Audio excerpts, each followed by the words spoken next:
Thanks for tuning in for our first real episode of our podcast, Growing Faith.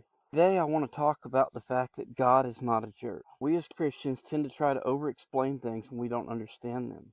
When something terrible happens to someone, we have an even more terrible habit of telling them things like God works in mysterious ways, it's all part of God's plan, God makes us suffer so we can learn from it, God is teaching us a lesson, and several other comments that for some reason we think are going to make someone feel better. I want you to take a moment, relax, then put yourself in a parent's shoes. Your child, at age 3, has just died from cancer. In an effort to make you feel better, someone says to you, it's all part of God's plan. You start to think to yourself, you've been a good Christian, the best you can most of your adult life. You were teaching this to your child, and now at age 3, God just snatched away your child as part of his plan. Now you're mad at God and further away from him than you have ever been.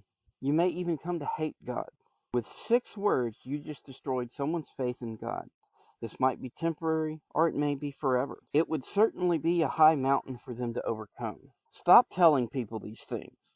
God is not a jerk. God loves each one of us, and God doesn't plan to destroy our faith in him. God isn't a kid with a magnifying glass burning ants for laughs. The Bible tells us in 1 John chapter 4, verse 16, so we have come to know and to believe the love that God has for us. God is love, and whoever abides in love abides in God, and God abides in him. 1 John chapter 4, verse 8 tells us, anyone who does not love does not know God, because God is love. God doesn't cause bad things to happen to us. Man has dominion over earth, and man frequently causes bad things to happen, and Satan gleefully helps it along. Continuing to use cancer as an example, we are still learning medically, and that cancer could have been from several things, such as the pollution we put out, eating too many processed foods, or whatever. So do not blame God. God stands with us through the bad.